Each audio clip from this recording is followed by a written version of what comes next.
चलिए अब सोशलिस्तान चलते हैं और देखते हैं कि बीबीसी उर्दू के सोशल मीडिया पेजेस पर आज क्या कुछ चल रहा है।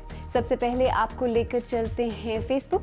ये वीडियो देखें। कुछ ऐसी कामयाब खुद मुख्तार ख़वातीन हैं जो अगर मर्द होती तो उन्हें कुछ बातें कभी नहीं सुननी पड़ती। वो बातें क्या हैं? बहुत ही दिलचस्प वीडियो इस बारे में हमारे फेसबुक के पेज पर लगा है, आप जाएँ और ज़रूर देखें। इसके बाद ट्विटर। आपके साथ कभी ऐसा हुआ है कि आपने जमाई ली हो और फिर एक के बाद एक और लोगों की भी जमाइयाँ लग गई हों?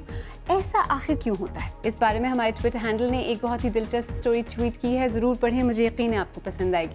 इसके बाद आपको लेकर चलते हैं इंस्टाग्राम, जहां आजकल पाकिस्तानी मुसन्निफ़ा फातिमा भुट्टो और इंडियन मुसन्निफ़ा गुरमेहर कौर ने हमारे अकाउंट को टेक ओवर किया हुआ है। आज फातिमा और गुरमेहर क्या पोस्ट कर रही हैं, ये जानने के लिए आपको हमारे इंस्टाग्राम के अकाउंट पर आना होगा और उनकी पोस्ट्स देखनी होंगी।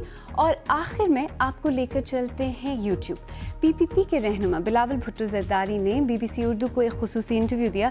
अगर आपने इस तफसीली इंटरव्यू को अब तक नहीं देखा तो आपको पता है आपको क्या करना है। आपको हमारे यूट्यूब चैनल पर जाना है और ये इंटरव्यू देखना है। आप जानते हैं कि ताज़ा तरीन खबरों के लिए आप जब चाहें हमारी वेबसाइट पर आ सकते हैं। यहाँ आपको दुनिया भर से खबरों के अलावा तज्ज़िये, तबसरे, तस्वीर और वीडियोज़ भी मिलेंगी। पता है bbc.com/urdu।